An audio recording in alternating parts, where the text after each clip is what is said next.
আমরা এই মুহূর্তে এসেছি নাজিরপুর সেবা কেন্দ্র। এই সেবা কেন্দ্রের পিছনে এক বিরাট ইতিহাস লুকিয়ে আছে, যে ইতিহাসটা আমি একজনের কাছ থেকে শোনাবো।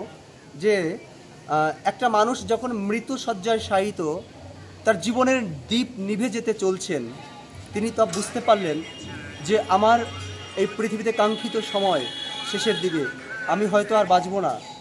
ঠিক সেই সময় তার জীবনের সহায়িকাকে হাতে হাত ধরে বললেন যে আমি হয়তো বাঁচব না, আমি হয়তো হরিগুরুচাঁদ ঠাকুরের স্বপ্ন পূরণ করতে পারলাম না, এই নিষ্পেষিত নির্যাতিত নিপীড়িত মানুষের আশা পূরণ করতে পারলাম না, তো আমি যদি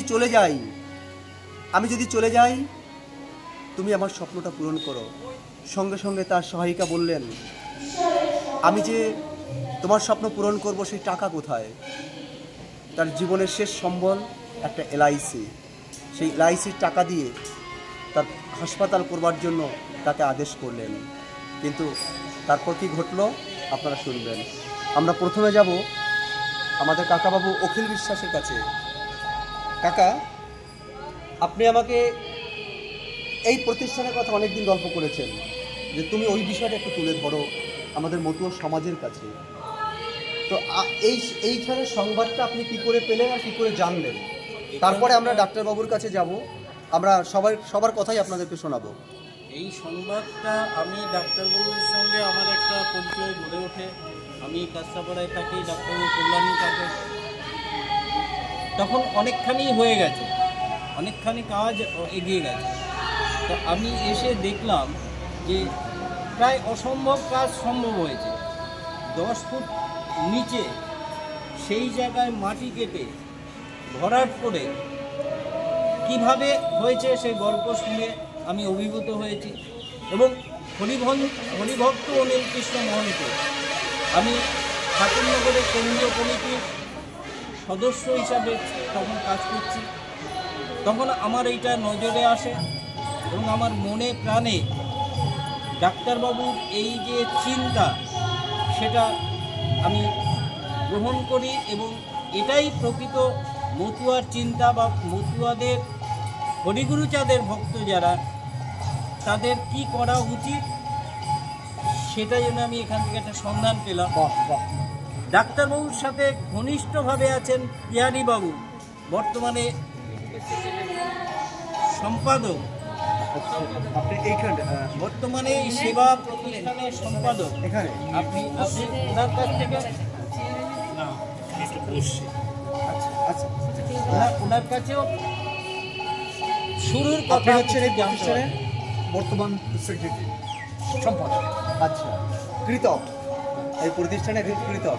এটা হচ্ছে আমাদের যে প্রেসিডেন্ট, একদম ফাউন্ডার এবং পার্মানেন্টলি এবং লাইফ লং প্রেসিডেন্ট হচ্ছে ডাক্তার রবীন্দ্র। ওখানে আর কোনো চেঞ্জ হবেও না, আমরও উনি প্রেসিডেন্ট। আচ্ছা, ব্যাপারটা হয়ে গেল।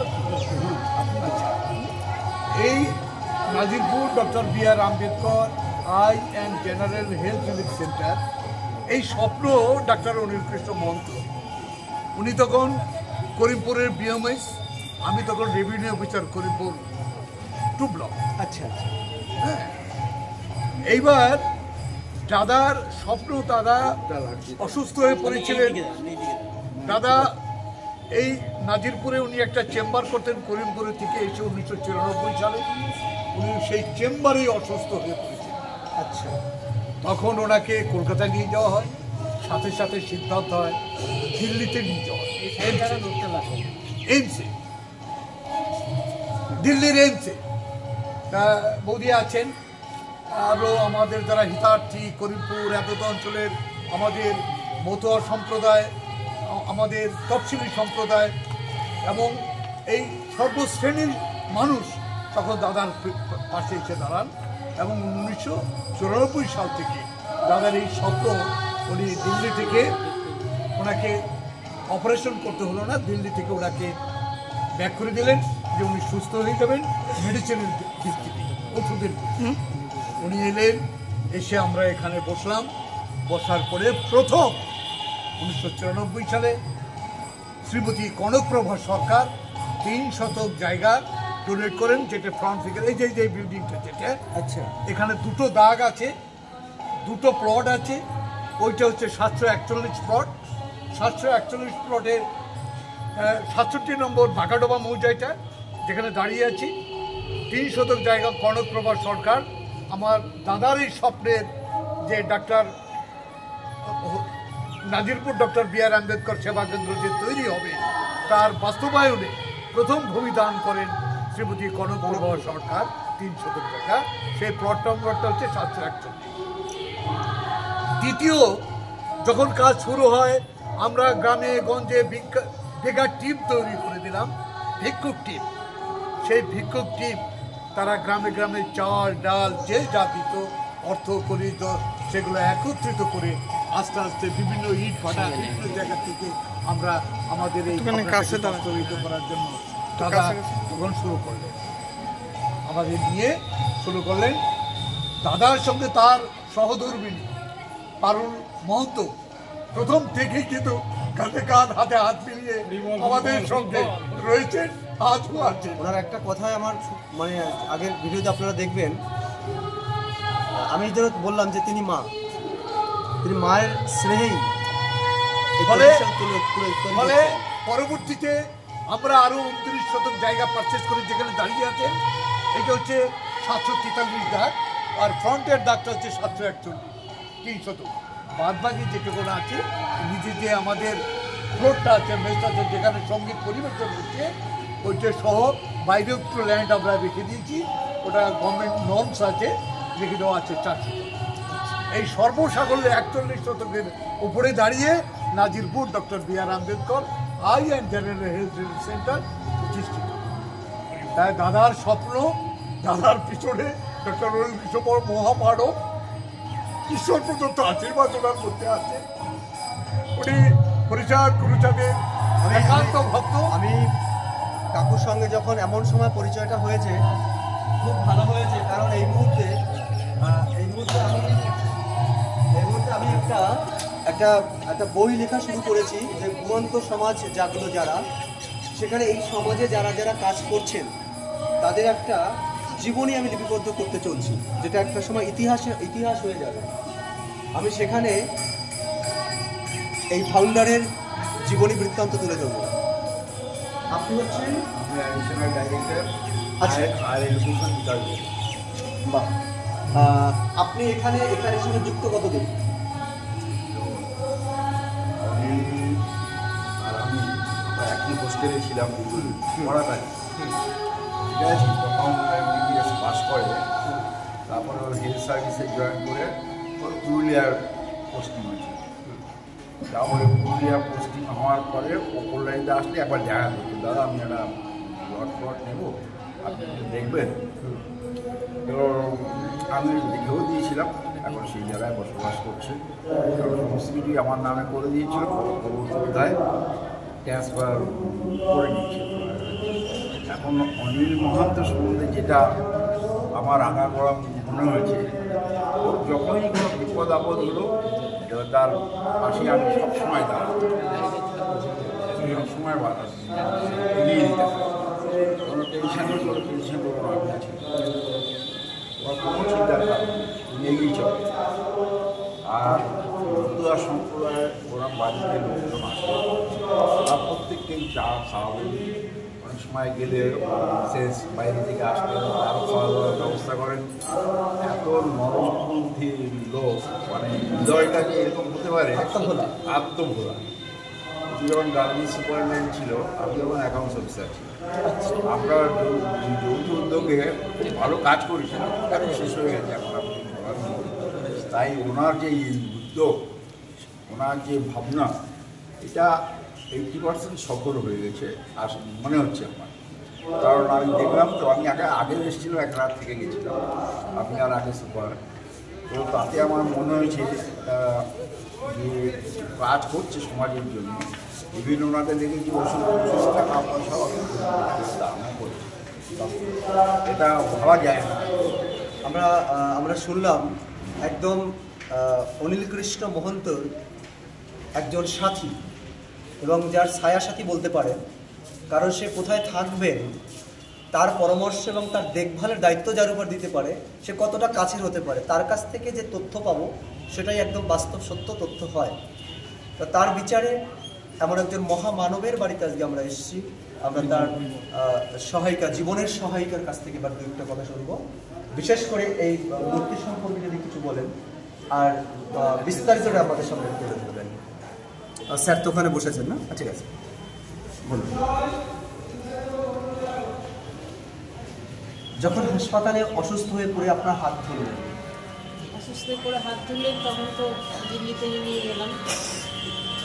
তারপরে তো ওখানে ওনাকে ডাক্তার দেখাতে নিয়ে রিসার্চ হার্ট ইনস্টিটিউটে নিয়ে যাওয়ার পরে বললেন, ডাক্তাররা বললেন ওনার একটা থ্যালিয়াম টেস্ট করতে হবে, টেস্টটা আগামীকাল হবে।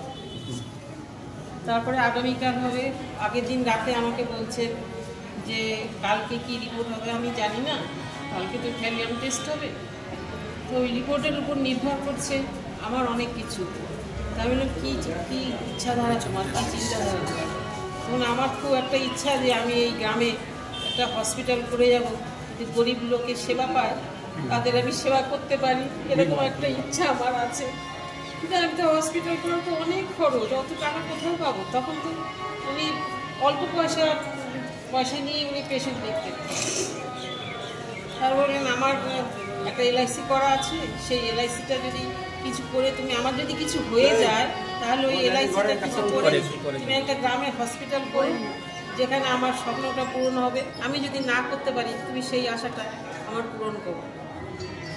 তারপরে তো যাই হোক ডাক্তারবাবুকে দেখানোর পরে বললেন যে না না ঠিক আছে, কোনো অপারেশন করতে হবে না, আমরা ওষুধ দিচ্ছি, এই ওষুধটা নিয়ে বাড়িতে খাওয়াবেন, ঠিকঠাক করে চললে ঠিক হয়ে যাবে। তারপর থেকেই এই চিন্তাধারা আস্তে আস্তে ছোটো থেকে বড় থেকেই করে তারপরে ইচ্ছা হলো যে আমার একটা হরি মন্দির করা উচিত, আমি একটা হরি মন্দির করব, সেটা হলো। তারপরে ইচ্ছা হলো এই ঠাকুরের মূর্তি প্রতিষ্ঠিত করা, সেই দিনটাও আজকে এসে গেল, সেটাও হলো। এখন আরও কী করার আছে সেটা তো আমি বলতে পারছি না, কেউ করারাই জানে যে কী হবে না হবে। আমরা কৃতক বললো যে এখানে একটা মেডিকেল কলেজেরও চিন্তা ভাবনা আছে। হ্যাঁ, এটার একটা ইচ্ছা আছে। নার্সিং মানে কলেজ যেটা হবে, মেডিকেল কলেজ নার্সিং, এটা আমাদের স্বপ্ন রয়েছে এবং এটা শ্রী শ্রী হরিচাঁদ ঠাকুরের আশীর্বাদ আমাদের মধ্যে নিশ্চিত বর্ষিত হবে এবং আমরা আমাদের মনস্কামনাটা পূরণ করতে হবে। এই যে আমরা প্রতিকৃতিটা দেখলাম, এটা কি ভিয়েতনাম পাথর? কাকু এটা যেদিন আমরা এটা এগ্রিমেন্ট করি মেতে, এবং উনি আসছেন একটু বাদেই এসে উপস্থিত হবেন, মানে আমি ফোন করে জেনে নিলাম উনি হচ্ছেন শ্রী সুবীর কুমার পাল, স্বনামধন্য মৃৎশিল্পী এবং রাষ্ট্রপতি পুরস্কারপ্রাপ্ত ন্যাশনাল অ্যাওয়ার্ড উইনার।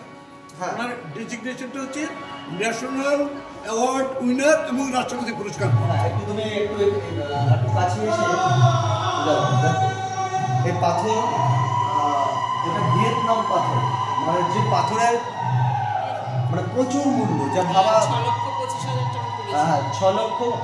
6,25,000 টাকা এটা এই মূর্তিটা করতে। এবং এই মন্দিরে কোথাও বৈদিকতার ছাপ নেই, একদম আদর্শ হরিভক্ত, যেটা কাকু আমাদের অখিল কাকু বললেন যে হরিভক্ত, তার নামে একটা হরিভক্ত শব্দটা যোগ করে দিয়েছিলেন।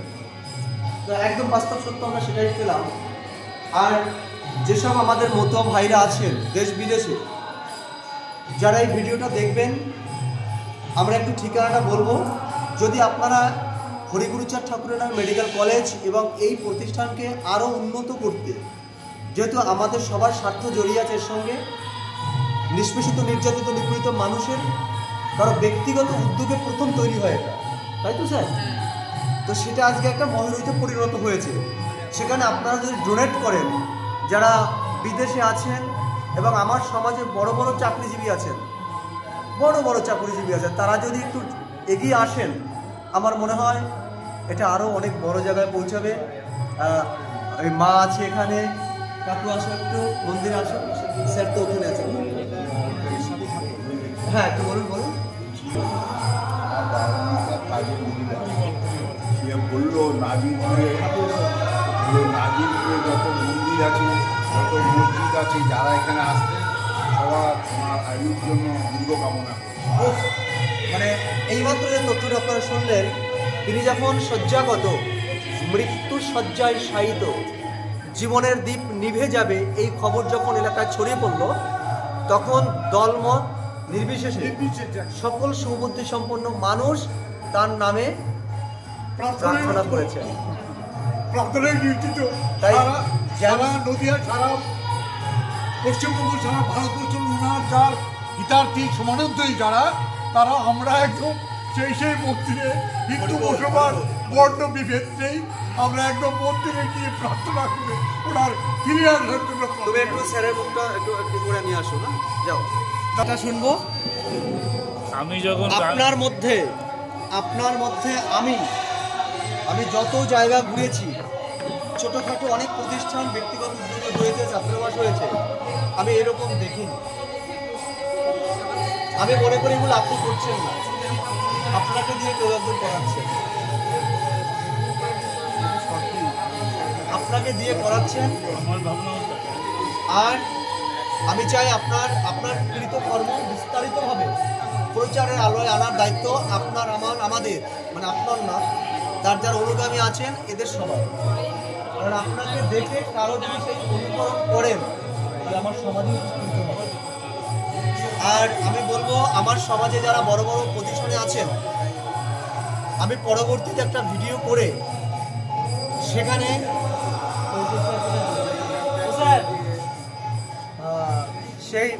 সেই ভিডিওটা করে এদের অ্যাকাউন্ট নাম্বার এবং যত কাগজপত্র যা আছে আমি সেই ভিডিওটা তুলে ধরবো।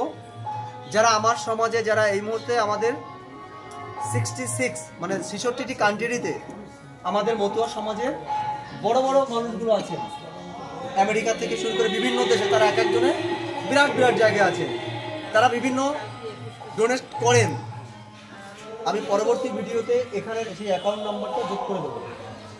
এগুলো হয়ে গেলে পরে আপনারা এসে বা এদের সঙ্গে যোগাযোগ করে এই প্রতিষ্ঠান যেন সারা বিশ্বের মধ্যে একটা 1 নম্বর প্রতিষ্ঠানে পৌঁছায় হরিগুরুচাঁদের নামের কৃপায়। এবং হরিগুরুচাঁদের নামে যেহেতু কলেজ হতে চলছে, যেন পৃথিবীর 1 নম্বরে পৌঁছায়। আগে শিক্ষানো ঘরে হও ধনবান, আচরণের সহায়তাও ডাকু ভগবান। এই মানুষকে থেকে গুরুচাঁদের সেই কথাটাই মনে পড়ে যায়।